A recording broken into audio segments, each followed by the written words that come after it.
नमस्कार दोस्तों, रोमा की आवाज में आपका स्वागत है। आज की हमारी कहानी का नाम है वृद्ध पिता का निर्णय। वह कोई मंत्री, अफसर या बड़ा आदमी नहीं थे, बस एक थरथराता हुआ बूढ़ा पिता था जो नंगे पांव डीएम ऑफिस की सीढ़ियां चढ़ रहा था। उसके कदम डगमगा रहे थे, चेहरा झुर्रियों से भरा हुआ था और आंखों में ऐसा दर्द था जिसे देखकर डीएम साहब अपनी कुर्सी छोड़कर खड़े हो गए। वहां मौजूद हर शख्स खामोश हो गया, हवा तक जैसे थम गई हो। अधिकारियों की आंखें भीग गईं, पर सवाल यही था, वह बुजुर्ग पिता कौन था और क्यों पूरा सिस्टम उसके सामने नतमस्तक हो गया। सुबह के ठीक 11 बजे थे। डीएम ऑफिस का परिसर हमेशा की तरह चहल पहल से भरा हुआ था। फाइलों का बोझ उठाए कर्मचारी इधर उधर भाग रहे थे, गार्ड चौकन्ने खड़े थे। तभी ऑफिस के गेट पर एक बूढ़ा पिता कांपते कदमों से दिखाई दिया। उसकी उम्र 80 वर्ष से ऊपर थी, शरीर दुबला पतला, हड्डियां बाहर झांक रही थी। धोती फटी पुरानी थी, शर्ट जगह जगह से उधड़ी हुई, पैरों में चप्पल तक नहीं थी। एक हाथ में फटा हुआ झोला था और दूसरे हाथ से वह दीवार पकड़कर सहारा ले रहा था। हर कदम पर उसकी सांसें फूल रही थीं, मानो बरसों का बोझ कंधों पर लदा हो। उसकी आंखों में नमी थी और चेहरा गहरी लाचारी की तस्वीर बना हुआ था। जैसे तैसे वह दफ्तर के अंदर पहुंचा और पास खड़े एक बाबू से थरथराती आवाज में बोला, "बूजी, मेरी एक अर्जी लिख दीजिए, मेरी बात सुन लीजिए।" कर्मचारी ने बिना उसकी तरफ देखे बेरुखी से जवाब दिया, "बाबा यहाँ नहीं, जाओ तहसील में, यहाँ काम नहीं होगा।" यह सुनते ही बूढ़े पिता का चेहरा बुझ गया। उसकी उम्मीद की आखिरी किरण भी टूट गई। वह लड़खड़ाकर वहीं जमीन पर बैठ गया। उसकी आंखों से आंसू बहने लगे। कांपती आवाज में बोला, "बेटा, कहाँ जाऊं? कौन सुनेगा मेरी? मेरा तो कोई नहीं है।" उसकी बेबसी इतनी गहरी थी कि वहां खड़े लोग भी कांप उठे। वह वहीं बैठकर सिसकने लगा, मानो उसकी रूह टूट चुकी हो। डीएम ऑफिस की दूसरी मंजिल पर एक बड़ा सा केबिन था। ऊंची खिड़की से पूरा शहर दिखाई देता था। वहीं डीएम आदित्य वर्मा अपनी कुर्सी पर बैठकर फाइलों में डूबे हुए थे। आदित्य सख्त मिजाज अफसर माने जाते थे, लेकिन उनकी आंखों में गहरी संवेदनशीलता छुपी थी। अचानक उनकी नजर खिड़की से बाहर गई। नीचे बरामदे में एक झुका हुआ बूढ़ा पिता बैठा था। हड्डियों का ढांचा, धूल से सना चेहरा, आंखों में आंसुओं की नमी और होठों पर बुदबुदाते शब्द। उसका कांपता हुआ शरीर आदित्य के दिल तक पहुंच गया। उन्हें अपने दिगंबर पिता की याद आ गई। एक अजीब सी बेचैनी ने उन्हें घेर लिया। उन्होंने तुरंत टेबल पर रखी घंटी बजाई। सेकंडों में असिस्टेंट आ खड़ा हुआ। "नीचे वो बुजुर्ग कौन है? क्यों रो रहे हैं?" आदित्य ने गंभीर स्वर में पूछा। असिस्टेंट बोला, "सर, रिपोर्ट लिखवाने आए थे। हमने कहा तहसील जाइए, बस रोने लगे।" आदित्य की आंखों में बेचैनी गहराने लगी। आदेश दिया, "उन्हें तुरंत यहाँ ले आओ।" कुछ देर बाद दरवाजा खुला। थरथराते कदमों से वो बूढ़ा पिता अंदर आया। उसका चेहरा सहमा हुआ था, आंखों में डर और संकोच। उसे लग रहा था कि शायद यह बड़ा अफसर भी उसे डांटकर भगा देगा। लेकिन आदित्य तुरंत आगे बढ़े, उसके कंधे थामे और धीरे से सोफे पर बैठाया। नरम आवाज में बोले, "बाबा जी, घबराइए मत, बताइए आपको क्या तकलीफ है?" बुजुर्ग के होंठ कांप रहे थे। उन्होंने हिम्मत जुटाई और धीमी आवाज में बोले, "बेटा, मेरा सब कुछ लुट गया। मेरे अपने सगे बेटे ने ही मुझे धोखा दिया।" इतना बोलते हुए वृद्ध पिता के आंखों से आंसू झरझर भरने लगे। थाने गया, पर दरोगा ने भगा दिया। बोला, "मेरे पास ऐसे झंझट का वक्त नहीं है।" मैं निराश हो गया, सोचा यहाँ शायद कोई मेरी सुनेगा। इतना कहते ही उसकी आंखों से आंसू बहने लगे। आदित्य के चेहरे पर गहरी गंभीरता छा गई।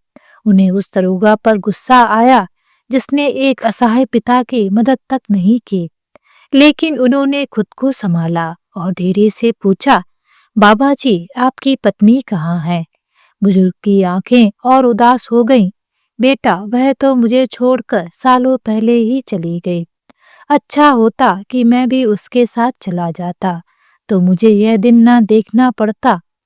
बाबा, आपका नाम क्या है? डीएम साहब ने बड़े ही आदरपूर्ण तरीके से उनसे पूछा। मेरा नाम हरिराम है और मैं एक अध्यापक था। नाम सुनते ही आदित्य का दिल थमसा गया। उनके होंठ सूखने लगे। यह नाम उनके कानों में किसी भूली हुई गूंज की तरह गूंजने लगा। बचपन की धुंधली यादें आंखों के सामने तैर गईं। छोटे से कस्बे की तंग गलियों में, जहां पुरानी इमारतें समय की मार से झुक चुकी थीं, एक 60 वर्षीय वृद्ध व्यक्ति रहते थे। उनके बाल अब पूरी तरह सफेद हो चुके थे। चेहरे पर झुर्रियां जीवन की लंबी यात्रा की कहानी कहती थीं और आंखों में एक ऐसी गहराई थी जो बरसों के अनुभवों से उपजी थी। वृद्ध व्यक्ति कभी एक छोटे से स्कूल में अध्यापक थे, लेकिन अब रिटायरमेंट के बाद वे अकेले रहते थे। उनकी पत्नी कई साल पहले गुजर चुकी थी और बच्चे 2 शहरों में अपनी जिंदगी में व्यस्त थे। वे रोज शाम को टहलते हुए गुजरते, मानो जीवन की भाग-दौड़ से अलग एक शांत दुनिया में विचरते हों। उस शाम भी वे अपनी आदत के मुताबिक सकरी गलियों से होकर गुजर रहे थे। आसमान पर ढलते सूरज की लालिमा फैली हुई थी, जो घरों की छतों पर छाया डाल रही थी। हवा में हल्की ठंडक थी और दूर से किसी मंदिर की घंटियां बज रही थीं, जो शाम की शांति को और गहरा बना रही थीं। तभी अचानक एक पुराने जर्जर घर से एक बच्चे की रोने की आवाज आई। वह रोना साधारण नहीं था, उसमें एक गहरी बेबसी थी, जैसे कोई मासूम आत्मा अपनी पीड़ा को शब्दों में ना बयां कर पा रही हो। वृद्ध व्यक्ति के कदम अनायास रुक गए। उनका दिल उस आवाज से कांप उठा। बरसों के अनुभव ने उन्हें सिखाया था कि ऐसे रोने के पीछे अक्सर कोई गहरी कहानी छुपी होती है। वे धीरे धीरे आगे बढ़े। उनके कांपते हाथों ने लकड़ी के पुराने दरवाजे को हल्के से खटखटाया। दरवाजा खुलते ही अंदर का दृश्य देखकर वृद्ध व्यक्ति की आत्मा कांप उठी। एक छोटी सी झोपड़ी जैसे कमरे में, जहां दीवारें फटी हुई थीं और फर्श पर सिर्फ एक पुरानी चटाई बिछी थी, एक युवा महिला अपने नन्हे बेटे को डांट रही थी। महिला के हाथ हल्के से बच्चे पर उठ रहे थे, लेकिन उसकी खुद की आंखें आंसुओं से भरी हुई थीं। बच्चा, जो मुश्किल से 10 साल का होगा, रोते हुए सहम गया था। उसके गालों पर आंसुओं की लकीरें सूख रही थीं और उसके छोटे हाथों में स्कूल की गंदी वर्दी की सिलवटें थीं। माँ की स्थिति और भी दयनीय थी। उसके कपड़े पुराने और फटे हुए थे, चेहरे पर थकान की गहरी छाया थी और आंखों में एक ऐसी वेदना थी जो गरीबी की क्रूरता को बयां कर रही थी। वृद्ध व्यक्ति ने अपनी धीमी अनुभवी आवाज में कहा, बहन, ये नन्हा सा मासूम है, इस पर हाथ मत उठाओ।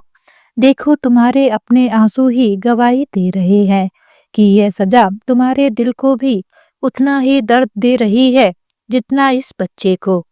महिला ने कांपते स्वर में आंसुओं को पोंछते हुए उत्तर दिया, भाई साहब, आप मेरी मजबूरी नहीं जानते।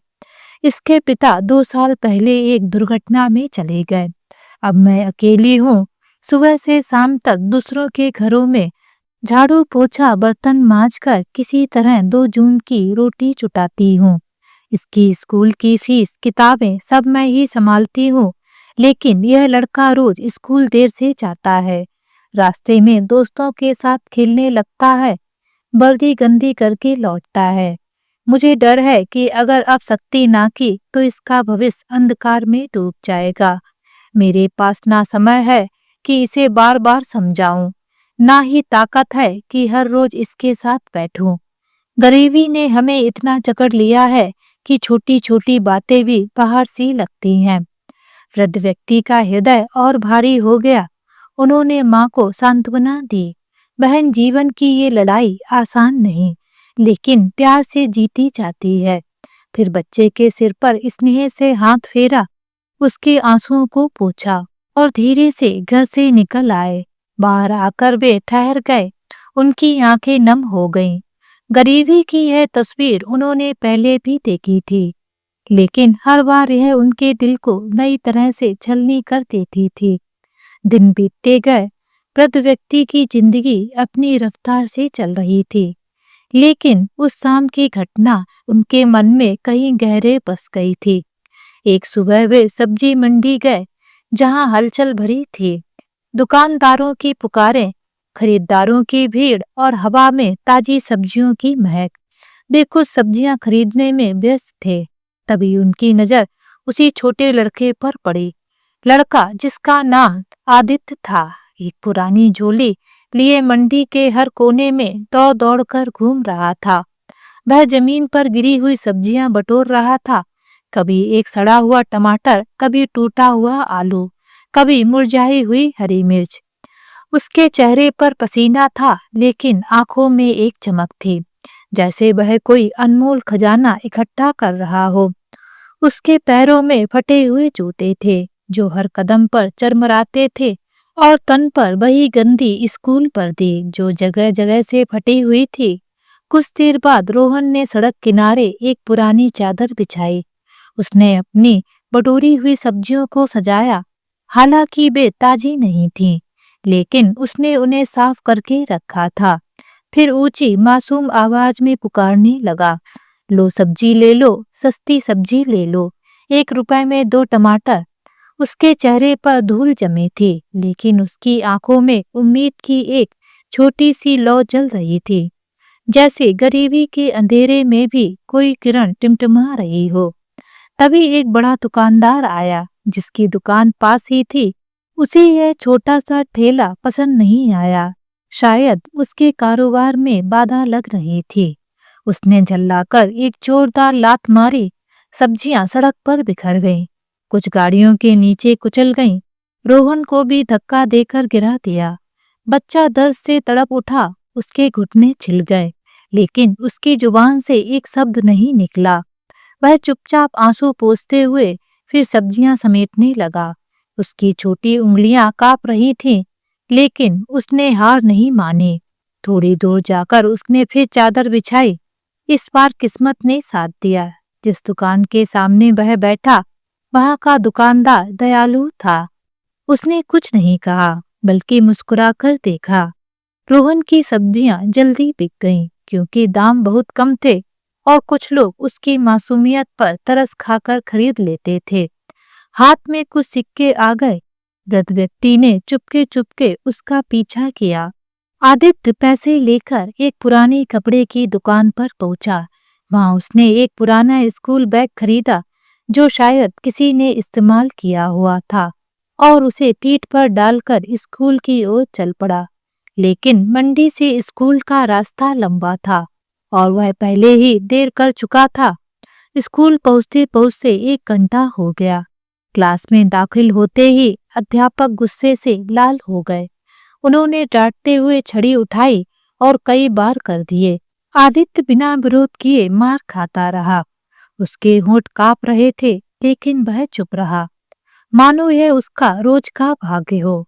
मार खाना, अपमान सहना और फिर आगे बढ़ना। वृद्ध व्यक्ति तुरंत आगे बढ़े। उन्होंने अध्यापक का हाथ रोका और कहा, गुरुजी, ये मासूम बच्चा है, इसे इतनी सख्ती से मत मारिए, क्या पता इसके पीछे कोई मजबूरी हो। अध्यापक ने कठोर स्वर में उत्तर दिया, आप नहीं जानते बाबा, यह रोज देर से आता है। मैंने कई बार इसके घर खबर भेजी है, लेकिन कोई असर नहीं। अगर सजा ना दूं तो यह और बिगड़ जाएगा। स्कूल के नियम है और मैं उन्हें तोड़ नहीं सकता।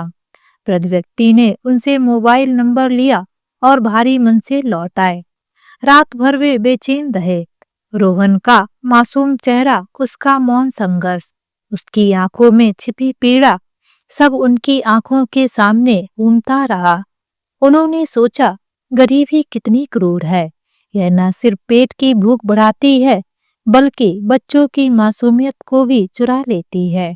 अगले दिन वृद्ध व्यक्ति ने ठान लिया कि इस सच्चाई को सामने लाना होगा। उन्होंने अध्यापक और आदित्य की माँ दोनों को फोन किया और मंडी चलने का आग्रह किया। पहले तो दोनों हिचकिचाए, माँ को काम छोड़ना पड़ा, अध्यापक को क्लास, लेकिन वृद्ध व्यक्ति की गंभीरता और दृढ़ता के आगे वे मान गए। तीनों अलग अलग कोनों में छिपकर खड़े हो गए ताकि आदित्य उन्हें ना देख सके। वही मंजर दोहराया गया। रोहन पे सब्जियां बटोर रहा था, लात खा रहा था, धक्के सह रहा था। एक दुकानदार ने उसे अपमानजनक शब्द कहे, जा भाग यहाँ से भिखारी कहीं का। लेकिन आदित्य चुप रहा। उसकी आंखों में आंसू थे लेकिन होठ सिले हुए। आखिरकार सब्जियां बिक गईं। फिर वह उसी कपड़े की दुकान पर गया। दुकानदार ने मुस्कुराते हुए कहा, बेटा आज पूरे पैसे हो गए, लो यह नया सूट तुम्हारा, मैंने इसे तुम्हारे लिए रखा था। आदित्य ने सूट लिया, उसे बैग में रखा और स्कूल की ओर चल पड़ा। स्कूल पहुंचकर वह सीधे अध्यापक के पास गया और बोला, गुरुजी मैं फिर देर से आया हूँ, आप चाहें तो मुझे मार लीजिए। लेकिन इस बार अध्यापक की आंखों में आंसू बह निकले। उन्होंने छड़ी फेंक दी और रोहन को गले से लगा लिया। बेटा मैंने तुम्हें गलत समझा, माफ कर दो। वृद्ध व्यक्ति ने धीरे से रोहन से पूछा, बेटा ये नया सूट किसके लिए है? रोहन ने कांपते स्वर में आंखें नीचे करके कहा, अंकल मेरी माँ रोज मजदूरी करती है, उसके कपड़े इतने पुराने और फटे हैं कि लोग उसका मजाक उड़ाते हैं। कभी कभी काम मिलने में भी दिक्कत होती है। मैंने सोचा इस त्योहार पर मैं अपनी माँ को नया सूट दूंगा। कई हफ्तों से रोज सब्जियां बेचकर पैसे जमा कर रहा था। अब यह सूट दर्जी को दूंगा ताकि सिलवाकर अपनी माँ को दे सकूं। मैं नहीं चाहता कि माँ को कोई दुख पहुंचे। इतना सुनते ही माँ जमीन पर बैठ गई और फूट फूट कर रोने लगी।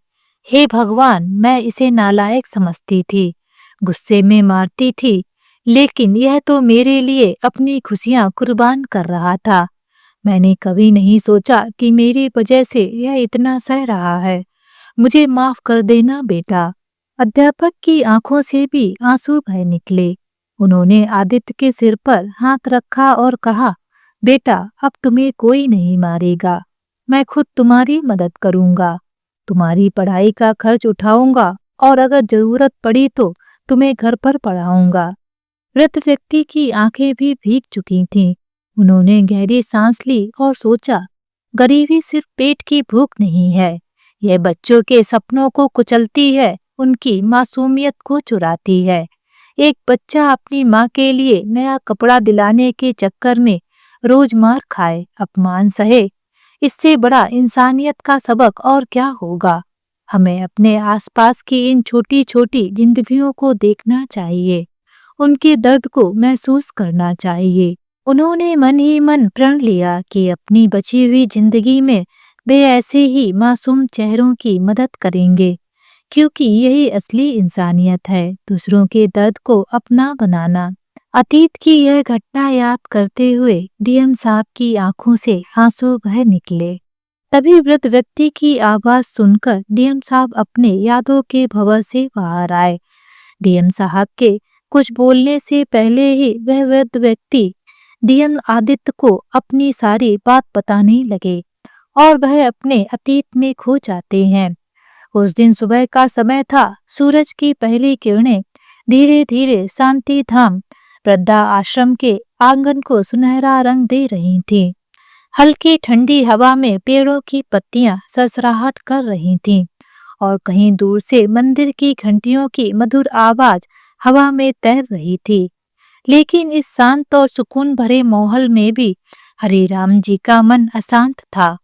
उनकी निगाहें आश्रम के भारी भरकम लोहे के गेट पर टिकी थीं, मानो वह गेट उनकी जिंदगी का आखिरी दरवाजा हो जो कभी खुलेगा ही नहीं। उनकी आंखों में एक गहरी उदासी थी, लेकिन कहीं ना कहीं उनके दिल के किसी कोने में अब भी एक नन्ही सी उम्मीद की चिंगारी सुलग रही थी। हर गुजरती गाड़ी की आवाज, चाहे वह कार हो, मोटरसाइकिल हो या रिक्शे की खटखट, उनके दिल में एक हल्की सी हलचल पैदा कर देती थी। शायद रोहित आया होगा, शायद मोहिनी, या शायद मेरा प्यारा पोता मुझे लेने आया हो। वह मन ही मन सोचते, लेकिन जैसे ही गाड़ी आश्रम के सामने से बिना रुके निकल जाती, उनकी आंखों में बसी उम्मीद की यह चिंगारी एक बार फिर मध्यम पड़ जाती। उनके चेहरे पर निराशा की गहरी लकीरें उभर आती और वह चुपचाप अपने पुराने लकड़ी के टूटे फूटे कुर्सी पर और गहरे धंस जाते। आज का दिन उनके लिए खास था, लेकिन ये खासियत खुशी की नहीं बल्कि एक दर्दनाक याद की थी। आज से ठीक 2 साल पूरे हो रहे थे जब हरिराम जी को उनके बेटे रोहित और बहू मोहिनी ने इस वृद्धा आश्रम में छोड़ा था। और संयोग देखिए, 2 साल पहले आज ही के दिन उनके पोते का 5वां जन्मदिन था। वह दिन हरिराम जी के लिए एक सुनहरा पल था, जो अब एक कड़वी याद बन चुका था। पिछले 2 साल पहले उनके घर में खुशियों का माहौल था। हॉल को रंग बिरंगे गुब्बारों, झालरों और फूलों से सजाया गया था। हर तरफ हंसी मजाक और उत्साह की लहर थी। रिश्तेदार, पड़ोसी, दोस्त सब जमा थे। छोटे छोटे बच्चे इधर उधर दौड़ रहे थे और उनके पोते की मासूम मुस्कान हर किसी का दिल जीत रही थी। हरिराम जी उस दिन अपने आप को दुनिया का सबसे भाग्यशाली दादाजी समझ रहे थे। उनके पोते ने जब केक काटा और अपनी छोटी सी हथेली से उन्हें केक खिलाया, तो उनकी आंखें खुशी से झलक आई थीं। बरसों बाद उन्हें ऐसा लगा था कि उनकी जिंदगी में सब कुछ परिपूर्ण है, लेकिन उस खुशी का साया ज्यादा देर तक नहीं टिका। हरिराम जी अपने बेटे रोहित और बहू मोहिनी के साथ रहते थे। परिवार संपन्न था, घर बड़ा था और सुख सुविधाओं की कोई कमी नहीं थी। बाहर से देखने पर सब कुछ एक आदर्श परिवार जैसा लगता था, लेकिन उम्र ने अब हरिराम जी को कमजोर बना दिया था। कभी भी मजबूत कदकाठी वाले, मेहनती और पूरे गांव में इज्जतदार व्यक्ति माने जाते थे। उन्होंने अपनी जवानी के दिनों में मेहनत करके अपने परिवार को सुख संपन्न बनाया था, पर अब समय ने करवट बदली और उनका शरीर थक गया था। चलते समय उनके कदम लड़खड़ा जाते, आंखों को चश्मे का सहारा था और हाथ कांपते थे। फिर भी वे हमेशा परिवार को एक सूत्र में बांधे रखने की कोशिश करते।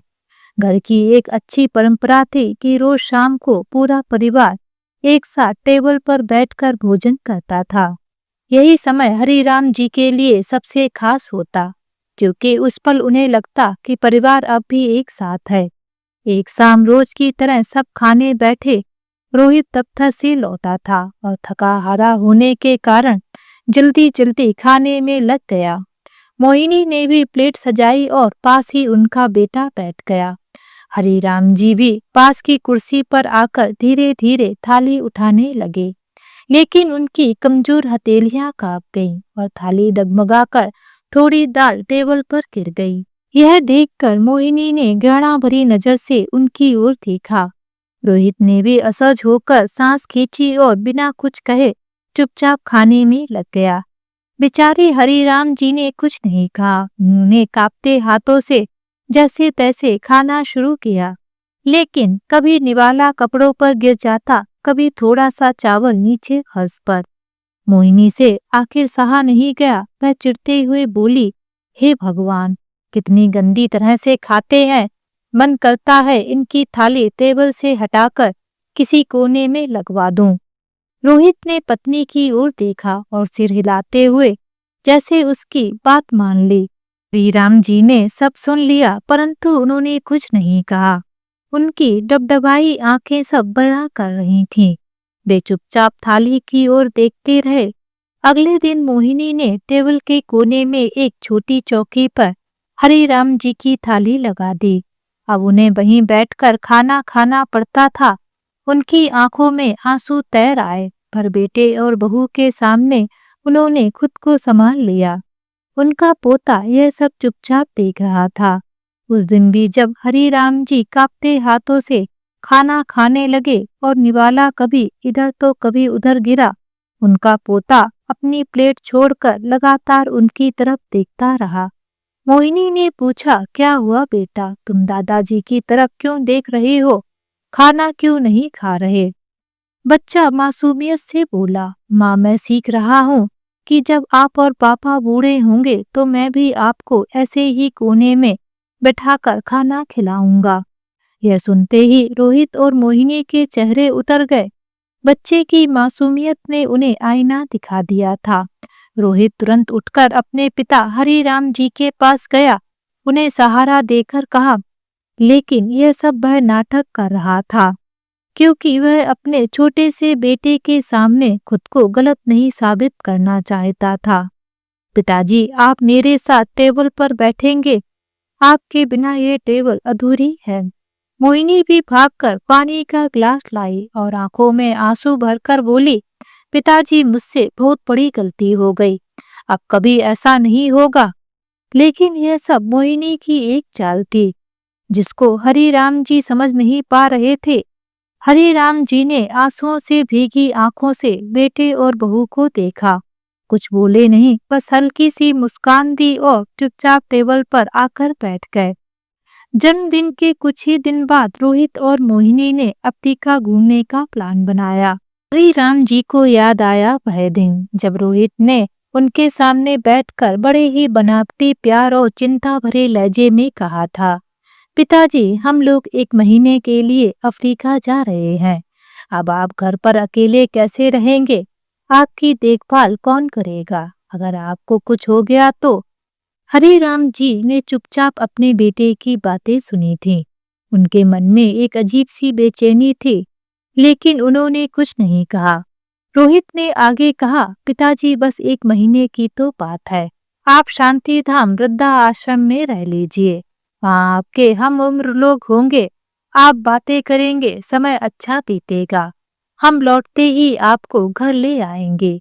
हरिराम जी का दिल उस पल टूट गया था, लेकिन बेटे के चेहरे पर झूठी चिंता और बनावटी प्यार देखकर उन्होंने मन मार लिया।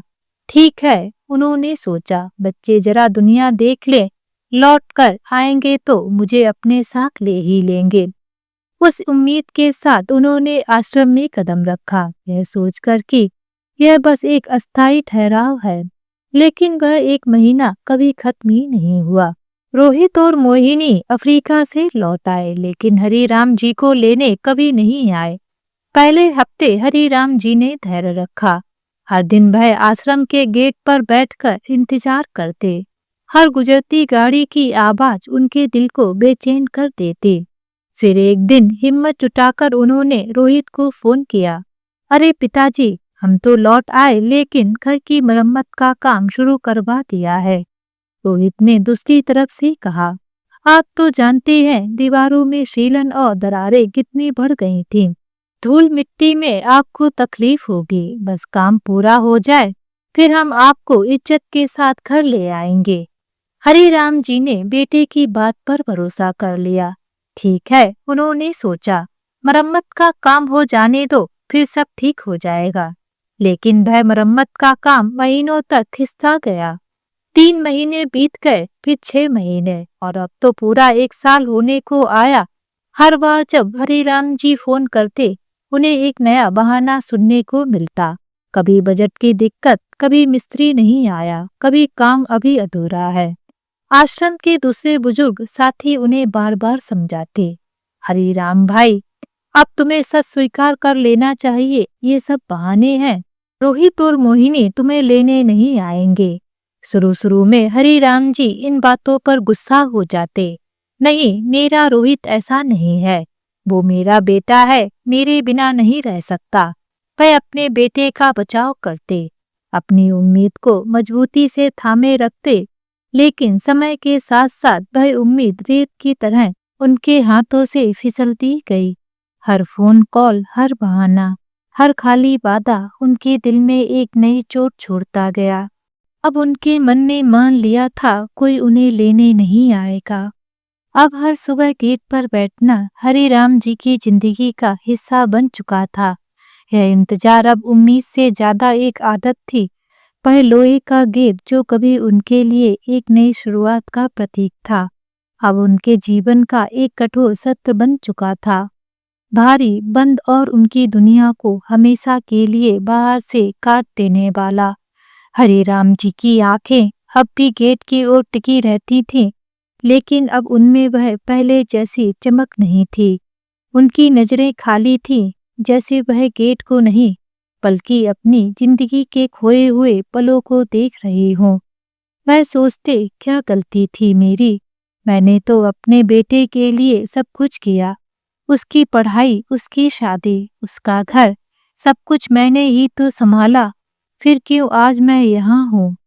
आश्रम के बाकी बुजुर्गों की तरह हरिराम जी भी अब धीरे धीरे इस सच्चाई को स्वीकार करने लगे थे कि यह आश्रम ही अब उनका आखिरी ठिकाना है। लेकिन फिर भी कहीं उनके दिल में किसी कोने में एक छोटा सा बच्चा अब भी इंतजार कर रहा था। शायद एक दिन वह गेट खुले और उनका रोहित उन्हें गले लगाकर कहे, पिताजी चलिए, अब घर चलते हैं। लेकिन वह गेट कभी नहीं खुला और हरिराम जी का इंतजार शांति धाम के उस भारी भरकम लोहे के गेट की तरह बस एक ठंडा, स्थिर और अनंत सत्य बनकर रह गया। उस दिन रविवार की शांति में केवल चिड़ियों की चहचहाट और हल्की हवा की सरसराहट ही सुनाई दे रही थी।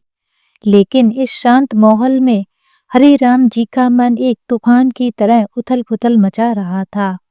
उनकी आंखें, जो अब तक आश्रम के भारी भरकम लोहे की गेट पर टिकी रहती थीं, आज कुछ ज्यादा ही बेचैन थीं। यह उनकी रोज की आदत थी। हर रविवार सुबह वह उस गेट के पास अपनी पुरानी लकड़ी की कुर्सी पर बैठ जाते और सूरज ढलने तक उसी गेट को ताकते रहते। हर गुजरती गाड़ी, हर हॉर्न की आवाज, हर राहगीर की आहट उनके दिल में एक नन्ही सी उम्मीद जगा देती थी। लेकिन वह गाड़ी जिसका उन्हें इंतजार था कभी नहीं आती थी। आज का दिन उनके लिए और भी खास था और ये खासियत उनके दिल को और भारी कर रही थी। आज उनके प्यारे पोते रोहन का 7वां जन्मदिन था। रोहन उनकी जिंदगी की आखिरी खुशी, उनकी सांसों का सहारा। बेटे रोहित और बहू मोहिनी से उनकी उम्मीदें कब की मर चुकी थीं, लेकिन रोहन की मासूम मुस्कान और उसकी छोटी छोटी बातें अभी भी उनके दिल को गर्माहट देती थीं। वह बस एक बार, सिर्फ एक बार अपने रोहन को आंख भरकर देखना चाहते थे, उसकी हंसी सुनना चाहते थे, उसके नन्हे हाथों को अपने कांपते हाथों में थामना चाहते थे। लेकिन गेट पर बैठे बैठे समय काटना आज उनके लिए असहनीय हो गया था। एक एक पल सदी जैसा लग रहा था। घंटाभर इंतजार करने के बाद उनका सब्र जवाब दे गया। वह सब जिसे उन्होंने पिछले 2 सालों में तिनका तिनका जोड़कर बनाया था, आज एक झटके में टूट गया। उनके मन में एक हठीली जिद उठी, नहीं, आज तो मैं अपने रोहन को देखकर ही रहूंगा, चाहे कुछ भी हो जाए।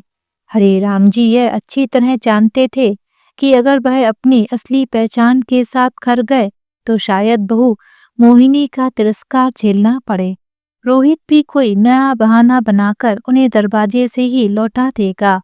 पिछले 1 साल में उनके फोन कॉल्स के जवाब में मिले बहानों ने उन्हें यह कड़वा सच सिखा दिया था। घर की मरम्मत, बजट की दिक्कत, मिस्त्री का ना आना, ये सारे बहाने उनके दिल पर नस्तर की तरह चुभ चुके थे। वह नहीं चाहते थे कि रोहन के जन्मदिन का यह खास दिन मोहिनी की कड़वी बातों या रोहित की बेरुखी से और दुखी हो जाए। अब उनके मन में एक विचार आया, क्यों ना भेष बदलकर घर जाया जाए। अगर वह अपनी पहचान छिपा ले तो शायद वह अपने रोहन को दूर से ही सही एक झलक देख सके। यह विचार उनके मन में एक नई उम्मीद की तरह चमका, लेकिन साथ ही एक नई चुनौती भी लेकर आया। भेष बदलना आसान नहीं था और उससे भी बड़ी बात थी आश्रम से बाहर जाने की अनुमति लेना। हरे राम जी धीरे धीरे भारी कदमों से मैनेजर वर्मा जी के दफ्तर की ओर बढ़े। उनके दिल में एक अजीब सी घबराहट थी। वह जानते थे कि उन्हें झूठ बोलना पड़ेगा और झूठ उनके स्वभाव के खिलाफ था। जिंदगी भर उन्होंने कभी किसी से छल कपट नहीं किया था, लेकिन आज अपने पोते की एक झलक पाने के लिए वह इस नैतिकता को ताक पर रखने को तैयार थे। दरवाजा खटखटाते हुए उनकी उंगलियां कांप रही थीं। आ जाइए हरि राम जी। वर्मा जी की गहरी आवाज अंदर से आई। हरि राम जी ने अपने कदमों को और धीमा किया और दफ्तर में दाखिल हुए। उनकी आवाज में बनावटी दीनता थी, जो उनके चेहरे को उदासी से मेल खा रही थी। वर्मा जी, मुझे आज शाम तक की छुट्टी चाहिए, उन्होंने धीमी टूटी हुई आवाज में कहा। अभी अभी गांव से फोन आया था। मेरी बड़ी बहन बहुत बीमार है। शायद शायद उनका आखिरी वक्त है। जैसे ही ये शब्द उनके मुंह से निकले, उनकी जुबान लड़खड़ा गई। उनकी आत्मा कांप रही थी। झूठ बोलना उनके लिए इतना मुश्किल था कि वह अपने ही शब्दों से डर गए, लेकिन वह जानते थे कि यह झूठ ही उन्हें उनके रोहन तक ले जाएगा। वर्मा जी ने उनकी आंखों में देखा। हरि राम जी की आंखों में एक गहरा दर्द था, एक ऐसी विवशता जो शब्दों से परे थी। वर्मा जी, जो आश्रम के कई बुजुर्गों की कहानियां सुन चुके थे, उस दर्द को समझ गए। वह कुछ कहना चाहते थे, लेकिन उनकी जुबान रुक गई। उन्होंने चुपचाप रजिस्टर आगे बढ़ाया और कहा, ठीक है हरि राम जी, यहाँ दस्तखत कर दीजिए, लेकिन शाम तक लौट आइएगा। हरि राम जी ने कांपते हाथों से रजिस्टर पर दस्तखत किए और धीरे धीरे बाहर निकल आए। उनकी छाती में एक अजीब सी हलचल थी, उम्मीद, डर और अपराध बोध का मिश्रण। लेकिन अब पीछे हटने का कोई रास्ता नहीं था। वह अपने रोहन को देखने की अपनी जिद को पूरा करने के लिए तैयार थे। हरि राम जी अपने छोटे से कमरे में लौटे। कमरे की दीवारें फीकी थीं और कोने में रखा उनका पुराना लकड़ी का बक्सा उनकी जिंदगी की कुछ बची खुची यादों का खजाना था। उन्होंने बक्सा खोला और उसमें रखे अपने कुछ पुराने कपड़ों पर नजर डाली। ये वही कपड़े थे जो रोहित उनके लिए आश्रम में छोड़ गया था। कुछ फीकी धोतियां और कुर्ते जो अब उनके पुराने जीवन की तरह ही घिसे पिटे थे। उन्होंने सबसे पुराना और फीका कुर्ता चुना। उसका सफेद रंग बार बार धोबी की धुलाई से पीला पड़ चुका था। साथ में उन्होंने एक घिसी हुई धोती निकाली। ये कपड़े उनकी पुरानी पहचान को पूरी तरह छिपाने के लिए काफी थे। उन्होंने कुर्ता और धोती पहन ली। अब उनकी नजर अपने चश्मे पर गई, वह चश्मा जो उनकी आंखों का सहारा था, उनकी पहचान का हिस्सा भी था। इस चश्मे के पीछे से उन्होंने रोहित का बचपन देखा था, उसकी शादी देखी थी और रोहन के जन्म का पहला दिन देखा था। अगर वह इसे पहनकर घर गए तो शायद मोहिनी और रोहित उन्हें तुरंत पहचान लेंगे, इसलिए उन्हें इसे बदलना था। हरि राम जी बगल के कमरे में रहने वाले अपने दोस्त रामदीन भाई के पास गए। रामदीन का हाल ही में मोतियाबिंद का ऑपरेशन हुआ था और अब वह अपना पुराना मोटे शीशे वाला काला चश्मा नहीं पहनते थे। हरि राम जी ने धीमी आवाज में कहा, रामदीन भाई, आपका पुराना चश्मा है ना? मुझे जरा एक दिन के लिए दे दीजिए, आंखों में धूप बहुत चुभ रही है। रामदीन ने बिना कोई सवाल किए अपना पुराना चश्मा निकाल कर दे दिया। जैसे ही हरि राम जी ने वह मोटा धुंधला चश्मा पहना, उनकी आंखों की चमक और उनकी पहचान दोनों ही छिप गई। उन्होंने आईने में खुद को देखा। चेहरा झुर्रियों से भरा था, गाल चिपके हुए और सफेद बालों में काले धागों की गिनती कम थी। उन्होंने अपनी कमर को और झुका लिया, चाल में लाचारी और चेहरे पर थकान का भाव ला दिया। धोती का पल्ला सिर पर डालकर उन्होंने आधा चेहरा ढक लिया। आईने में अब जो शक्ल दिख रही थी वह उनकी नहीं थी। वह एक थका हुआ, टूटा हुआ, दुनिया की ठोकरें खाया हुआ बूढ़ा था। लेकिन हरि राम जी के लिए यह भेष अब एक कवच था, एक ऐसा कवच जो उन्हें उनके रोहन तक ले जाएगा। वह जानते थे कि यह वेश उन्हें मोहिनी की कड़वी बातों और रोहित की बेरुखी से बचाएगा। यह वेश उनकी ममता को, उनके पिता होने के अस्तित्व को और उनकी उस आखिरी इच्छा को छिपाएगा, रोहन को एक बार फिर से देखने की इच्छा। हरिराम जी ने अपने कांपते हाथों से धोती का पल्ला ठीक किया और आश्रम के गेट की ओर बढ़े। उनके कदम धीमे थे, लेकिन उनके दिल में एक अजीब सी ताकत थी। वह ताकत जो एक दादाजी के अपने पोते के लिए प्यार से आती है। वह जानते थे कि ये जोखिम भरा था। अगर उनकी पहचान खुल गई तो शायद उन्हें अपमान सहना पड़े। लेकिन रोहन की एक झलक, उसकी मासूम हंसी और उसके नन्हे हाथों की गर्माहट के लिए वह यह जोखिम उठाने को तैयार थे। आश्रम का वह भारी लोहा का गेट जो अब तक उनकी जिंदगी का प्रतीक बन चुका था, आज उनके लिए एक नई राह खोल रहा था। वह गेट जो उनकी उम्मीदों को हर दिन कुचल देता था, आज उन्हें एक नया मौका दे रहा था अपने पोते के जन्मदिन का जश्न देखने का, उसकी खुशी में शामिल होने का। हरिराम जी ने गहरी सांस ली और गेट के बाहर कदम रखा। उनके सामने अब एक अनजान रास्ता था, लेकिन उनके दिल में एक जानी पहचानी मंजिल थी, रोहन। और उस मंजिल तक पहुंचने के लिए वह किसी भी हद तक जाने को तैयार थे। हरिराम जी अब हरिराम जी नहीं थे, ना रोहित के पिता, ना रोहन के दादा। वह एक बेनाम, बेपहचान बूढ़ा आदमी थे, जिसे भीड़ में कोई नहीं देखता, कोई नहीं पहचानता। आश्रम के बाहरी लोहे के गेट को पार करते ही हरिराम जी ने बाहर की दुनिया में कदम रखा। यह दुनिया उनके लिए अब अनजानी थी। पूरे 2 साल हो गए थे जब उन्होंने इन गलियों में कदम रखा था। ऑटो से उतरकर जब वह अपने मोहल्ले में दाखिल हुए तो उनका दिल किसी कैद पक्षी की तरह जोर जोर से फड़फड़ाने लगा। ये वही गलियां थीं जहां उन्होंने रोहित को साइकिल चलाना सिखाया था। वह नुक्कड़ वाली हलवाई की दुकान जहां रोहित बचपन से रोज जलेबियां खाने की जिद करता था। हर मोड़, हर दुकान, हर घर जैसे कोई भूली बिसरी कहानी बनकर उनकी आंखों के सामने जिंदा हो उठा। उनकी धुंधली ऐनक के पीछे से यादों का एक साफ सुथरा चलचित्र चल रहा था। वह रोहित को अपनी गोद में उठाकर इन गलियों में घूमते थे। वह उसकी छोटी छोटी जिद पूरी करते थे। वह उसका हाथ थामकर स्कूल छोड़ने जाते थे। लेकिन आज वही रोहित उन्हें भूल चुका था और वह अपने ही घर की ओर एक अजनबी बनकर जा रहे थे। एक ओर खुशियों से भरा अतीत था, दूसरी ओर दर्द से भरा वर्तमान। उनके कदम भारी थे, जैसे हर कदम के साथ उनके दिल का बोझ और बढ़ रहा हो। जैसे जैसे वह अपने घर के नजदीक पहुंचे, उनके कदम और धीमे होते गए। आखिरकार वह उस मोड़ पर पहुंचे जहां से उनका 2 मंजिला घर साफ दिखाई देता था। वह घर जो उनकी मेहनत और प्यार से बना था, आज किसी दुल्हन की तरह सजा हुआ था। गेट पर काले सुनहरे गुब्बारे लटक रहे थे, रंग बिरंगी झालरें हवा में लहरा रही थीं और लाइटें झिलमिलाकर उत्सव का माहौल बना रही थीं।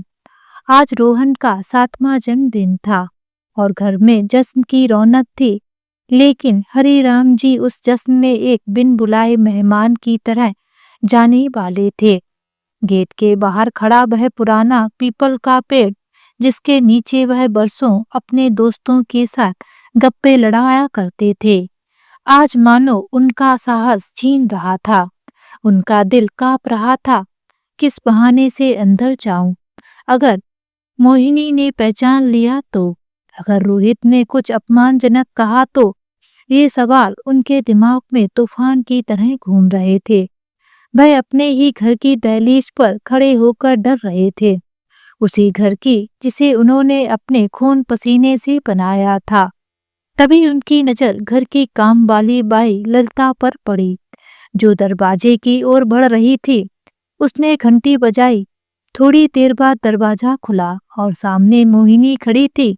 उसके चेहरे पर तनाव और झुंझलाहट साफ झलक रही थी। हरिराम जी पेड़ की ओट में छिपकर सब देख रहे थे। मेम साहब, आज मैं काम पर नहीं आ पाऊंगी, ललिता ने घबराते हुए कहा। मुझे बहुत जरूरी काम से गांव जाना पड़ रहा है।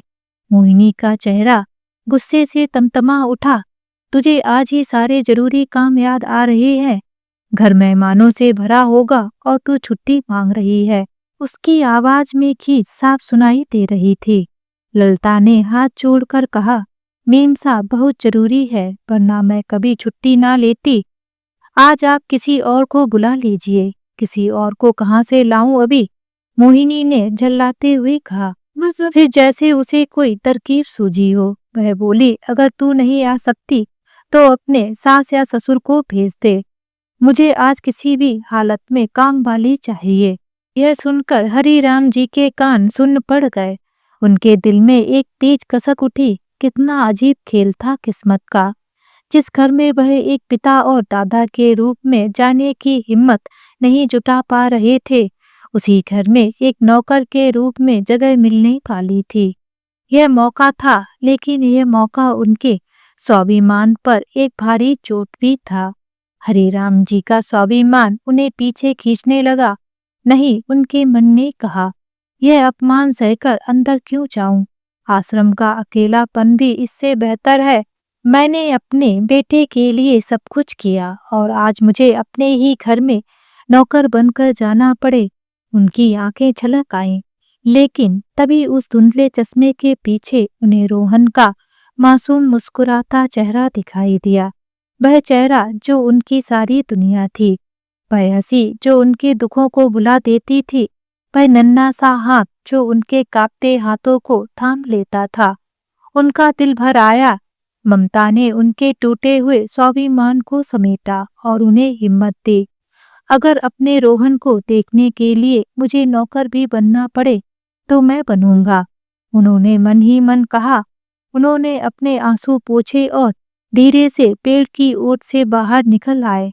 उनके कदम अब जमीन पर नहीं, बल्कि उनके ही स्वाभिमान की राख पर पड़ रहे थे। लेकिन वह कदम अब रुकने वाले नहीं थे। एक लंबी गहरी सांस लेकर हरिराम जी ने दरवाजे की घंटी दबा दी। उनका दिल जोर जोर से धड़क रहा था। दरवाजा तेजी से खुला और सामने मोहिनी खड़ी थी। उसकी आंखों में वही झंझलाहट थी जो अभी ललिता को देखकर दिखाई दी थी। कौन? उसकी आवाज देखी थी, जैसे कोई तीर उनके सीने में चुभ गया हो। हरिराम जी का कलेजा मुंह को आ गया। उन्होंने अपनी आवाज को जितना हो सके बदल लिया और धीमे टूटे हुए स्वर में कहा, मैं शांति प्रसाद। वाक्य पूरा होने से पहले ही मोहिनी की आंखों में एक चमक कौंधे। उसे लगा कि ललिता ने अपनी सास को भेज ही दिया। उसके चेहरे पर तनाव की जगह राहत फैल गई। अच्छा, समझ गई। भगवान का शुक्र है तू आ गया, मैं तो परेशान हो रही थी, उसने जल्दी जल्दी कहा। बिना कुछ और देखे ने हरिराम जी का हाथ पकड़कर अंदर खींच लिया और दरवाजा बंद कर दिया। जैसे ही हरिराम जी ने दहलीज पार की, उनके घर की जानी पहचानी महक उनके दिल पर हथौड़े की तरह गिरी।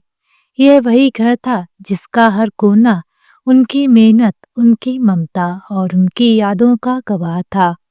सोफे पर पड़े वही कुशन थे जिनके गिलाफ उन्होंने अपनी पत्नी के साथ मिलकर सिलवाए थे। दीवार पर टंगी वह घड़ी जिसे उन्होंने रिटायरमेंट के बाद अपनी बचत से खरीदा था। हर चीज उन्हें पुकार रही थी, जैसे कह रही हो तुम यहाँ की मालिक हो। लेकिन आज वह इस घर के मालिक नहीं थे, वह सिर्फ एक बूढ़ा नौकर थे जिसे मोहिनी ने जल्दबाजी में अंदर खींच लिया था। उनके कदम घर के हॉल में बढ़े और उनकी आंखें रोहन को ढूंढने लगीं। वहां मेहमानों की भीड़ थी, बच्चे इधर उधर दौड़ रहे थे, रिश्तेदार हंस रहे थे और घर रौनक से जगमगा रहा था। लेकिन हरिराम जी की नजरें सिर्फ एक चेहरे को तलाश रही थीं, रोहन का चेहरा, वह चेहरा जो उनके लिए इस दुनिया की सबसे कीमती चीज था। हरिराम जी का दिल तेजी से धड़क रहा था। वह जानते थे कि अब वह अपने मकसद के बहुत करीब थे, लेकिन साथ ही उनके मन में एक डर भी था। क्या वह रोहन को देख पाएंगे? क्या वह उसकी हंसी सुन पाएंगे? और सबसे बड़ा सवाल, क्या वह इस नौकर के भेष में अपने पोते के पास पहुंच पाएंगे बिना अपनी पहचान उजागर किए? हरिराम जी की नजर जैसे ही दीवार पर टंगी उस बड़े आकार की पारिवारिक तस्वीर पर पड़ी, उनका दिल एक पल के लिए रुक सा गया। तस्वीर में रोहित, मोहिनी और उनका प्यारा रोहन तीनों मुस्कुराते हुए, जैसे दुनिया की सारी खुशियां उनके घर में ही समाई हों। वह तस्वीर हरिराम जी के लिए एक पुरानी किताब की तरह थी, जिसके पन्नों में उनकी जिंदगी की सबसे हसीन यादें दर्ज थीं। लेकिन आज वही तस्वीर उनके सीने में एक तीखा दर्द बनकर चुभ रही थी। उनकी आंखें रुआसी हो उठी और धुंधले चश्मे के पीछे से आंसुओं की एक पतली धार ढुलकने लगी। वह उस तस्वीर को देखते रहे, जैसे उसमें खो जाना चाहते हों। उस वक्त में जब वह इस घर का हिस्सा थे, जब उनकी हंसी इस घर की रौनक थी। लेकिन तभी मोहिनी की कड़क आवाज ने उनकी तंद्रा तोड़ दी। क्या हुआ? क्या देख रहे हो? काम करने ही आए हो ना? तो वहां खड़े खड़े क्या कर रहे हो? उसकी आवाज में नाराजगी और अधीरता थी। उसने रसोई की ओर इशारा करते हुए आदेश दिया, सुनो, पहले ये सारे गंदे बर्तन साफ कर दो। सिंक भरा पड़ा है, फिर सब्जियां काट देना। जल्दी करो, शाम को मेहमान आने वाले हैं। हरिराम जी ने एक शब्द भी नहीं कहा। उनका गला रूंध गया था और वह नहीं चाहते थे कि उनकी आवाज उनके दर्द को उजागर कर दे। सिर झुकाकर चुपचाप वह रसोई की ओर बढ़ गए। सिंक वाकई बर्तनों से लबालब भरा था। बड़े बड़े बर्तन, चाय के कप, मिठाई की थालियां और कुछ अधखाए नाश्ते की प्लेटें। हरिराम जी ने नल खोला और अपने कांपते हाथों से बर्तन मांजने लगे। ठंडे पानी की छींटों ने उनके चेहरे को भिगो दिया, लेकिन उनके दिल का ताप उन छींटों को भी ठंडा नहीं कर पा रहा था। तभी भीतर के कमरे से बच्चों के खिलखिलाने की आवाज आई। वह हंसी, वह शोर, वह मासूमियत हरिराम जी के लिए जैसे कोई जादुई धुन थी। वह एक पल के लिए रुक गए, उनके हाथ बर्तनों पर स्थिर हो गए और तभी जैसे कोई तूफान आया हो, एक 7 साल का नन्हा सा बच्चा नीली शेरवानी पहने तेजी से भागता हुआ रसोई के पास से गुजरा। वह रोहन था। उसकी चमकती आंखें, गालों पर पड़ते गड्ढे और हंसते हुए होंठ, वह किसी राजकुमार से कम नहीं लग रहा था। हरिराम जी जैसे पत्थर के बुत बन गए। उनके हाथ बर्तन पर जम गए और उनकी सांसें थम सी गईं। उनके भीतर एक तीव्र इच्छा उठी, भागकर उसे अपनी बाहों में भर लूं, उसके माथे को चूम लूं, उसे गले लगाकर कह दूं, जन्मदिन मुबारक हो मेरे लाल। लेकिन वह अपनी हैसियत जानते थे। वह यहाँ दादा बनकर नहीं आए थे। वह शांति प्रसाद थे, एक मामूली नौकर, जिसकी कोई पहचान नहीं, कोई रिश्ता नहीं। उनके आंसुओं का सैलाब उनकी धोती के कोने में समा गया। वह रोहन को ऐसे देख रहे थे जैसे कोई प्यासा रेगिस्तान में पानी की एक बूंद को तरसता हो। उनकी आंखें उसके हर हाव भाव को पी रही थीं, उसकी हंसी, उसकी चंचलता, उसकी मासूमियत। लेकिन रोहन ने उन पर एक नजर भी नहीं डाली। वह अपने खिलौनों और दोस्तों की दुनिया में खोया हुआ था। वह बगीचे की ओर भाग गया, जहां उसके दोस्त उसका इंतजार कर रहे थे। उसे जरा भी एहसास नहीं था कि रसोई में खड़ा एक बूढ़ा आदमी उसे अपनी पूरी जिंदगी की तरह देख रहा था। हरिराम जी के पैर जैसे जमीन में गड़ गए थे। उनके दिल में एक तूफान सा उठ रहा था, लेकिन उन्होंने खुद को संभाला। उन्होंने अपनी आंखें पोंछी और दोबारा बर्तन मांजने लगे। हर बर्तन के साथ वह अपने दर्द को, अपनी ममता को और अपनी लाचारी को धो रहे थे। दोपहर के समय रोहित घर आया। वह फोन पर किसी दोस्त से हंसते बोलते बातें कर रहा था। हाँ यार, शाम को जरूर आना, भाभी जी और बच्चों को भी लेकर आना, नहीं आए तो मैं नाराज हो जाऊंगा। उसकी बनावटी हंसी घर में गूंज रही थी। हंसते हंसते अंदर की ओर बढ़ा और तभी उसकी नजर रसोई में काम करते हरी राम जी पर पड़े। बस एक पल के लिए उस झुकी हुई कमर, उन थके हुए कंधों और उस फीके कुर्ते को देखकर रोहित के दिल में कुछ हलचल हुई। उसे अपनी माँ बाप जैसी कोई परछाई याद आई। उसके मन में एक अनजाना सा अपनापन उमड़ा, जैसे कोई पुरानी याद उसे छू गई हो। लेकिन अगले ही पल उसने सिर झटक दिया। ये कैसे हो सकता है? पिताजी तो आश्रम में है, मैं भी क्या पागलों जैसी सोच रहा हूँ, उसने अपने आप से कहा और मुस्कुराते हुए फोन पर बात करता हुआ अंदर चला गया। हरिराम जी ने यह सब चुपचाप देखा। रोहित की वह एक पल की हिचकिचाहट उनके लिए एक तीर की तरह थी। वह जानते थे कि उनके बेटे का दिल अब उनके लिए पूरी तरह ठंडा हो चुका था। वह पल जो उनके लिए एक उम्मीद की किरण हो सकता था, रोहित के लिए बस एक क्षणिक भटकाव था। हरिराम जी ने चुपचाप अपनी नजरें झुका ली और बर्तन मांजने में लग गए। शाम ढलते ढलते घर मेहमानों से भर गया। रोहित के दोस्त, मोहिनी की सहेलियां, दूर के रिश्तेदार सब मौजूद थे। घर में महंगे इत्र की खुशबू और संगीत की गूंज थी। हंसी मजाक, बच्चों की चहल पहल और उत्साह का माहौल चारों ओर फैला हुआ था। लेकिन हरिराम जी उस रौनक से कोसों दूर थे। वह रसोई और ड्राइंग रूम के बीच दौड़ रहे थे, कभी पानी के गिलास पकड़ा रहे थे, कभी चाय नाश्ते की प्लेटें बांट रहे थे। कोई उन्हें नोटिस भी नहीं कर रहा था। वह उस भीड़ में एक अदृश्य साये की तरह थे, जिनकी मौजूदगी का किसी को एहसास तक नहीं था। और तभी वह पल आया जिसके लिए हरिराम जी ने इतना लंबा सफर तय किया था। केक लाया गया, कमरे में तालियों की गड़गड़ाहट गूंज उठी और सबने एक साथ गाना शुरू किया। Happy birthday to you Rohan. Rohan के चमकते चेहरे और हंसते गालों ने पूरे कमरे को रोशनी से भर दिया। उसने बड़े उत्साह से केक काटा और तालियों की आवाज और तेज हो गई। फिर उसने पहला टुकड़ा उठाया और सबसे पहले अपने पिता रोहित को खिलाया। रोहित ने हंसते हुए उसे गले लगाया। फिर रोहन ने दूसरा टुकड़ा अपनी माँ मोहिनी को खिलाया और मोहिनी ने प्यार से उसके गालों को चूमा। हरिराम जी पास ही खड़े थे, एक ट्रे में पानी के गिलास थामे हुए।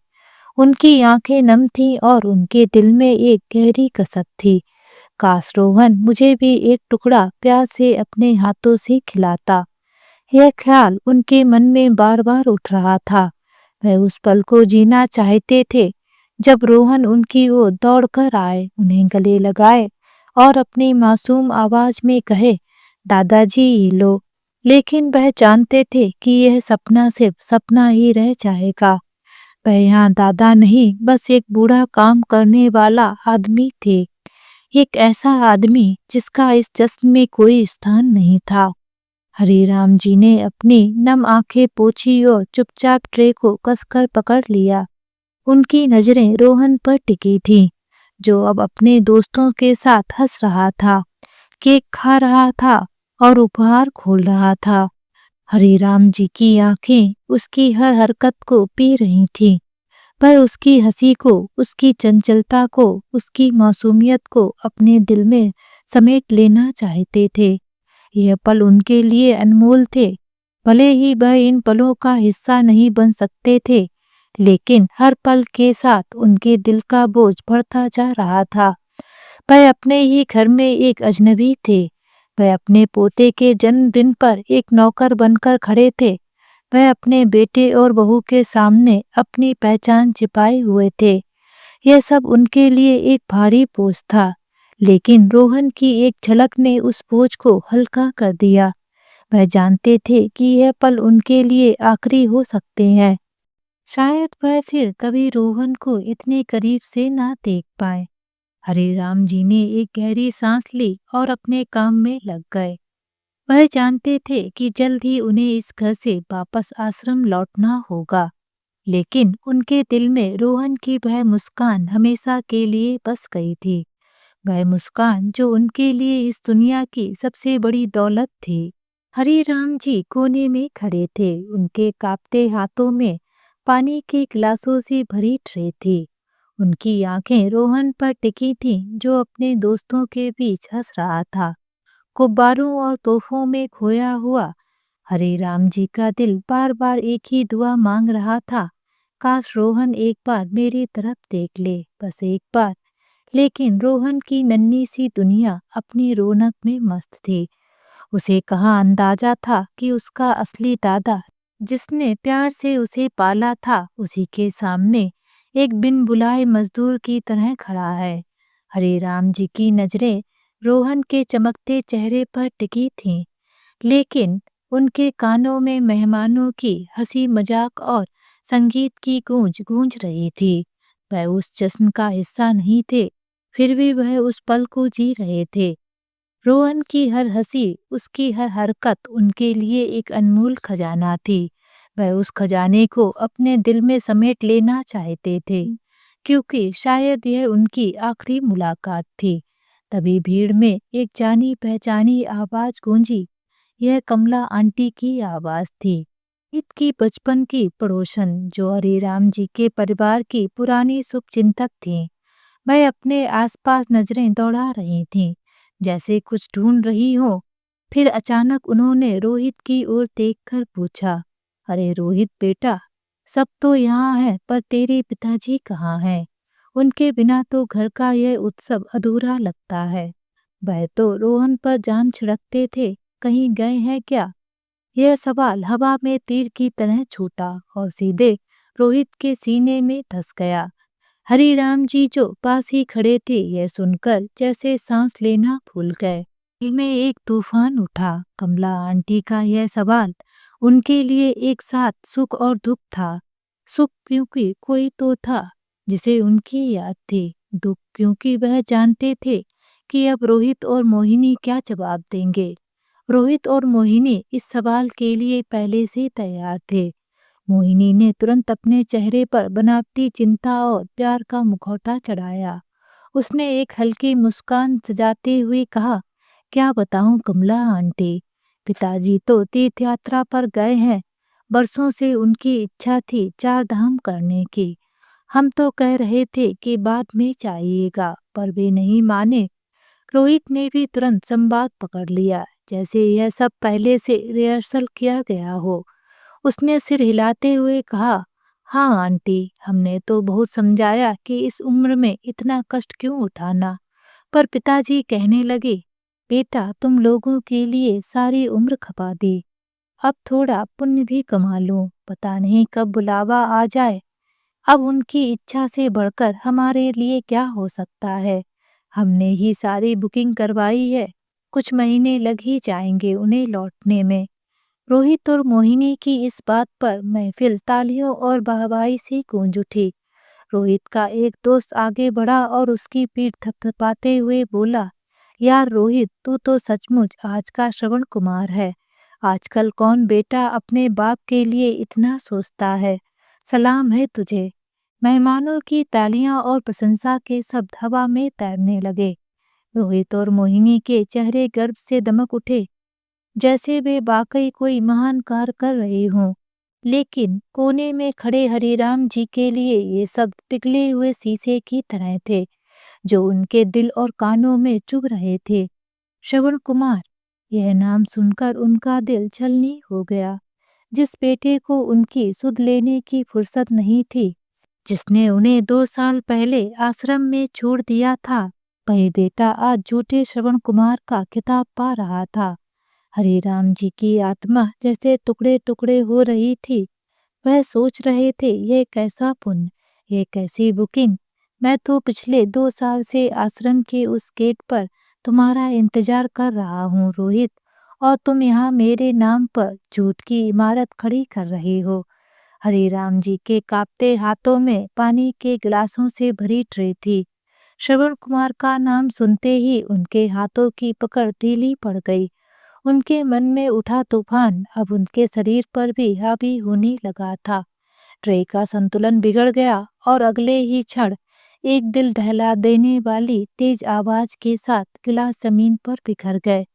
कांच के टुकड़े फर्श पर चमक उठे, जैसे उनके टूटे हुए दिल के टुकड़ों का प्रतिबिंब हो। महफिल का संगीत अचानक थम गया। बच्चों की हंसी रुक गई। मेहमानों की गुफ्तगू बंद हो गई। सारी निगाहें उस कोने की ओर टिक गईं, जहां एक बूढ़ा आदमी कांपते हाथों से टूटी ट्रे के बीच खड़ा था। हरिराम जी हड़बड़ाहट में कांच के टुकड़े समेटने के लिए झुके, लेकिन उनकी उंगलियां कांप रही थीं। जैसे ही वह नीचे झुके, उनका मोटा धुंधला चश्मा फिसलकर जमीन पर गिर गया। सिर पर डाली गई गमछा सी ओढ़नी भी सरक गई। अब उनके चेहरे पर कोई पर्दा नहीं था। उनकी झुर्रियों से भरी त्वचा, उनकी थकी हुई आंखें और उनके सफेद बाल, सब कुछ नंगे सच की तरह सामने था। कमरे में एक पल के लिए मौत का सन्नाटा छा गया। सबकी आंखें फटी की फटी रह गईं। रोहित का चेहरा पीला पड़ गया, जैसे उसने कोई भूत देख लिया हो। मोहिनी की आंखें आश्चर्य और भय से चौड़ी हो गईं। कमला आंटी ने अपनी आंखें मलीं, जैसे वह यकीन नहीं कर पा रही थीं कि उनके सामने कौन खड़ा है। पिताजी, रोहित की आवाज में कपकपी थी। वह आगे बढ़ा, लेकिन उसके कदम जैसे जमीन में गड़ गए। मोहिनी ने एक कदम पीछे लिया, जैसे वह इस सच से भागना चाहती हो। मेहमानों के बीच खुसुर-पुसुर शुरू हो गई। कोई हैरान था, कोई शर्मिंदा और कोई इस नाटक को समझने की कोशिश कर रहा था। हरिराम जी ने धीरे से सिर उठाया। उनकी आंखें नम थीं, लेकिन उनमें अब कोई डर नहीं था।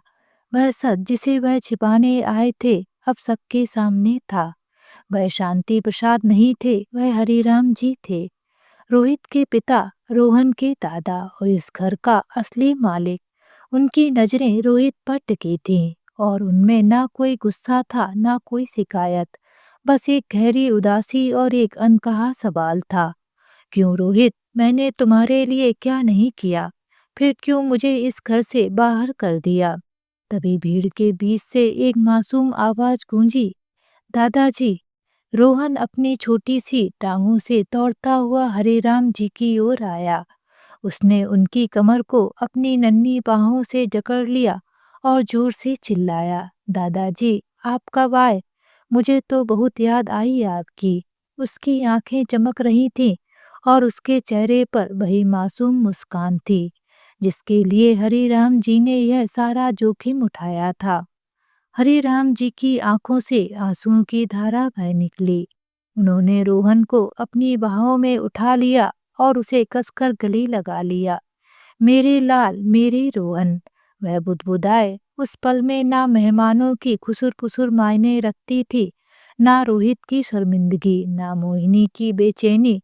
उस पल में सिर्फ रोहन और हरिराम जी थे, एक दादा और उसका पोता, जिन्हें कोई झूठ, कोई बहाना और कोई दूरी अलग नहीं कर सकती थी। हरिराम जी ने रोहन के माथे को चूमा और धीरे से कहा, जन्मदिन मुबारक मेरे लाल। रोहन ने अपनी मासूम हंसी के साथ जवाब दिया, दादाजी आप भी केक खाओ ना। और उसने अपने छोटे हाथों से एक टुकड़ा केक हरिराम जी की ओर बढ़ाया। कमरे में सन्नाटा अब भी था, लेकिन वह सन्नाटा अब शर्मिंदगी और सच का सन्नाटा था। रोहित और मोहिनी की आंखें झुकी थीं। कमला आंटी की आंखें नम थीं और वह धीरे से रोहित की ओर देख रही थीं, जैसे कह रही हूँ, यह क्या किया तुमने? मेहमानों की खुसुर-पुसुर अब और तेज हो गई थी। कोई रोहित को दोष दे रहा था, कोई हरिराम जी के दर्द को महसूस कर रहा था। हरिराम जी ने रोहन को धीरे से जमीन पर उतारा। उनकी नजरें अब रोहित पर थीं। वह कुछ कहना चाहते थे, लेकिन उनके गले से कोई आवाज नहीं निकली। वह जानते थे कि यहाँ अब और रुकने का कोई मतलब नहीं था। उन्होंने अपनी धोती का पल्ला ठीक किया, अपने टूटे चश्मे को उठाया और चुपचाप दरवाजे की ओर बढ़ गए। पिताजी, रोहित की आवाज पीछे से आई, लेकिन हरिराम जी नहीं रुके। वह जानते थे कि कुछ शब्दों का कोई जवाब नहीं होता। वह अपने रोहन को देख चुके थे, उसकी हंसी सुन चुके थे और उसकी गर्माहट महसूस कर चुके थे। उनके लिए यह काफी था। जैसे ही वह दरवाजा पार कर बाहर निकले, उनके पीछे रोहन की आवाज गूंजी, दादाजी जल्दी वापस आना। हरिराम जी ने पलटकर देखा और मुस्कुराए। उनकी आंखें नम थीं, लेकिन उनके चेहरे पर एक अजीब सी शांति थी। वह जानते थे कि वह शायद इस घर में फिर कभी ना लौटें, लेकिन रोहन की वह मुस्कान उनके साथ हमेशा रहेगी। हरिराम जी धीरे धीरे गलियों में गायब हो गए, अपने आश्रम की ओर। वही आश्रम जहाँ वह एक बार फिर से उस भारी लोहे के गेट के सामने बैठकर इंतजार करेंगे। लेकिन इस बार उनके दिल में एक नई ताकत थी, रोहन की मुस्कान की ताकत। लेकिन हरिराम जी ने ठान लिया था कि वे अपने साथ हुए अन्याय को चुपचाप नहीं सहेंगे। सबसे पहले वे स्थानीय पुलिस स्टेशन पहुंचे। उनके कांपते हाथों ने थाने का दरवाजा खटखटाया और उन्होंने दरोगा को अपनी व्यथा सुनाई। कैसे उनके बेटे और बहू ने उन्हें धोखा दिया, झूठ बोलकर वृद्धा आश्रम भेजने की साजिश रची और उनके घर पर कब्जा कर लिया। लेकिन दरोगा, जो शायद व्यस्त था या उसका मूड ठीक नहीं था, ने उनकी बात को गंभीरता से नहीं लिया। उल्टा उसने हरिराम जी को ताने मारे, बुढ़े, घर का झगड़ा घर में सुलझाओ, यहाँ समय बर्बाद मत करो, और उन्हें धक्के देकर बाहर निकाल दिया। हरिराम जी की आंखें नम हो गईं, लेकिन उनका हौसला नहीं टूटा। लंगड़ाते हुए थके हुए कदमों के साथ वे जैसे तैसे जिला मजिस्ट्रेट डीएम के कार्यालय पहुंचे। उनकी सांस फूल रही थी, शरीर थकान से चूर था, लेकिन मन में एक आग जल रही थी, न्याय की आग। डीएम कार्यालय में भीड़ थी, लेकिन हरिराम जी ने हिम्मत नहीं हारी। घंटों इंतजार के बाद उनकी बारी आई। उन्होंने डीएम साहब के सामने अपनी कहानी सुनाई, अपने बेटे और बहू के धोखे की, अपने घर से बेदखल किए जाने की और पुलिस की बेरुखी की। उनकी आवाज में दर्द था, लेकिन गरिमा और सच्चाई की ताकत भी थी। डीएम साहब, जिनका नाम आदित्य था, हरिराम जी की बात सुनकर स्तब्ध रह गए। उनकी आंखों से आंसू बह निकले, लेकिन जो हुआ वह हरिराम जी के लिए भी अप्रत्याशित था। डीएम साहब खड़े हो गए, अपने हाथ जोड़कर हरिराम जी के सामने झुक गए। यह दृश्य देखकर हरिराम जी दंग रह गए। डीएम जैसे बड़े अधिकारी का इस तरह उनके सामने हाथ जोड़ना, आंसू बहाना, ये समझ से परे था। हरिराम जी ने कांपती आवाज में पूछा, बेटा क्या हुआ? मैंने तो अपने बेटे की करतूत बताई है, तुम क्यों आंसू बहा रहे हो? तुम मेरे सामने हाथ क्यों जोड़ रहे हो? इसमें तुम्हारी तो कोई गलती नहीं है। आदित्य ने गहरी सांस ली और बोले, बाबा, शायद आपने मुझे पहचाना नहीं। मैं वही लड़का हूँ जिसकी आपने 15-20 साल पहले मदद की थी। हरिराम जी ने गौर से देखा। उनकी आंखें सिकुड़ गईं और धीरे धीरे अतीत की धुंधली तस्वीर साफ होने लगी। वही आदित्य था, वही छोटा सा गरीब बच्चा जो अपनी माँ के लिए नया सूट खरीदने के लिए मंडी में गिरी सब्जियां बटोरता था, लात खाता था, अपमान सहता था। हरिराम जी की आंखें भर आईं। उन्हें याद आया कैसे उन्होंने आदित्य की माँ और उसके अध्यापक को उसकी सच्चाई दिखाई थी, कैसे उन्होंने उसकी मासूमियत को बचाया था और कैसे उन्होंने आदित्य की पढ़ाई में छोटी छोटी मदद की थी। आदित्य ने आगे कहा, बाबा, आज मैं इस कुर्सी पर हूँ, डीएम के पद पर हूँ, तो सिर्फ आपकी मदद की वजह से। अगर आप उस समय मेरी मासूमियत को नहीं समझते, मेरी माँ और गुरुजी को मेरी सच्चाई नहीं दिखाते, तो मैं शायद आज भी मंडी में सब्जियां बटोर रहा होता। मेरी पढ़ाई पूरी हुई, मैंने मेहनत की और आज मैं इस मुकाम पर हूँ। यह सब आपकी दया और सहायता की वजह से है। आदित्य ने गर्व और कृतज्ञता के साथ हरिराम जी को गले से लगा लिया। हरिराम जी की आंखों में स्नेह और गर्व की चमक थी। उन्होंने कहा, बेटा, तुमने अपनी माँ का नाम रोशन कर दिया। मुझे गर्व है तुम पर। लेकिन आदित्य ने तुरंत कहा, नहीं बाबा, यह सब आपकी वजह से हुआ और अब मैं आपके साथ अन्याय नहीं होने दूंगा। आदित्य ने तुरंत अपने पुलिस बल को आदेश दिया, गाड़ी तैयार करो, मैं अपने बाबा को न्याय दिलाने जा रहा हूँ। सबसे पहले वे उस पुलिस स्टेशन पहुंचे जहां दरोगा ने हरिराम जी का अपमान किया था। आदित्य ने दरोगा को बुलाया और कड़क आवाज में कहा, तुमने एक वृद्ध व्यक्ति की बात नहीं सुनी, उन्हें अपमानित किया, धक्के देकर बाहर निकाला। यह तुम्हारी ड्यूटी नहीं बल्कि तुम्हारी असंवेदनशीलता है। आदित्य ने तुरंत दरोगा को निलंबित कर दिया और उसे कड़ी फटकार लगाई। इसके बाद आदित्य हरिराम जी को लेकर रोहित और मोहिनी के घर पहुंचे। जैसे ही डीएम साहब की गाड़ी रुकी, रोहित और मोहिनी को कुछ अजीब सा लगा, लेकिन जब उन्होंने अपने पिता को डीएम साहब के साथ देखा, उनके चेहरे का रंग उड़ गया। आदित्य ने कठोर स्वर में कहा, तुमने अपने पिता को धोखा दिया, झूठ बोलकर उन्हें वृद्धा आश्रम भेजा और उनकी मेहनत से बनाए घर पर कब्जा कर लिया। क्या तुम्हें जरा भी नहीं लगा कि एक वृद्ध पिता पर क्या गुजरती होगी? तुमने उनके विश्वास को तोड़ा, उनकी जिंदगी को मजाक बनाया। आदित्य ने पुलिस को आदेश दिया कि रोहित और मोहिनी को गिरफ्तार किया जाए, लेकिन तभी रोहित और मोहिनी हरिराम जी के पैरों में गिर पड़े। वे फूट फूट कर रोने लगे, पिताजी हमें माफ कर दीजिए, हमने लालच में आकर गलती की, हमें नहीं पता था कि हमारा यह कदम आपको इतना दुख देगा। उनकी आंखों में पश्चाताप था, लेकिन हरिराम जी का दिल पहले ही बहुत टूट चुका था। हरिराम जी ने गहरी सांस ली और आदित्य से कहा, बेटा, इन्हें जेल भेजने की जरूरत नहीं, लेकिन मैं इन्हें इस घर में नहीं रहने दूंगा। यह मेरा घर है, मेरी मेहनत की कमाई है, इन्हें अपनी अलग व्यवस्था करनी होगी। आदित्य ने सम्मान के साथ सिर झुकाया और बोला, बाबा जैसा आप चाहें। रोहित और मोहिनी को किराए के एक छोटे से घर में जाना पड़ा। बाहर रहते हुए उन्हें अपनी गलती का एहसास होने लगा। वे समझ गए कि उन्होंने अपने पिता के साथ कितना बड़ा अन्याय किया था।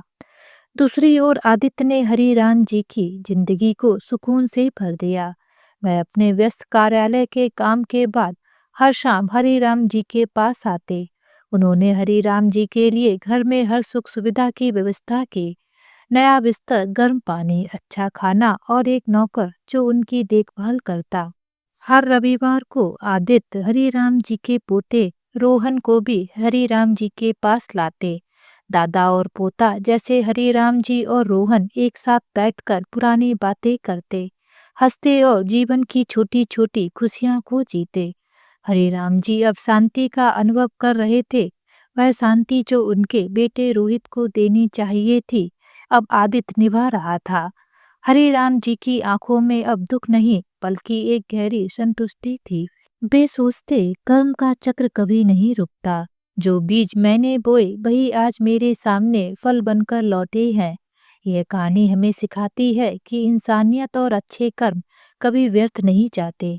हरिराम जी ने एक छोटे से बच्चे की मदद की थी और उसी बच्चे ने बरसों बाद उनके जीवन को नया अर्थ दिया। दूसरी ओर रोहित और मोहिनी की कहानी हमें चेतावनी देती है कि लालच और धोखा अंततः अपने ही जाल में फंस जाता है। यह कहानी हमें अपने आसपास के लोगों के दर्द को देखने, उनकी मदद करने और अपने कर्तव्यों को निभाने की प्रेरणा देती है, क्योंकि इंसानियत का असली सबक यही है, दूसरों के लिए जिया गया जीवन ही सच्चा जीवन है। यह कहानी हमें सोचने पर मजबूर करती है, क्या हम अपने माता पिता, अपने बुजुर्गों का सम्मान करते हैं? क्या हम उनके दर्द को समझते हैं या सिर्फ अपनी सुख सुविधाओं में खोए रहते हैं? और सबसे बड़ा सवाल, क्या हम अपने आसपास के उन मासूम चेहरों को देख पाते हैं जो चुपके से अपनी जिंदगी की जंग लड़ रहे हैं? तो दोस्तों, आज की ये कहानी आप सभी लोगों को कैसी लगी? नीचे कमेंट बॉक्स में लिखकर हमें जरूर बताएं। अगर ये कहानी आप सभी लोगों को अच्छी लगे तो प्लीज़ इस वीडियो को लाइक और शेयर जरूर करें और मेरे चैनल को सब्सक्राइब करना ना भूलें। तो फिर मिलते हैं एक नई कहानी के साथ। बाय।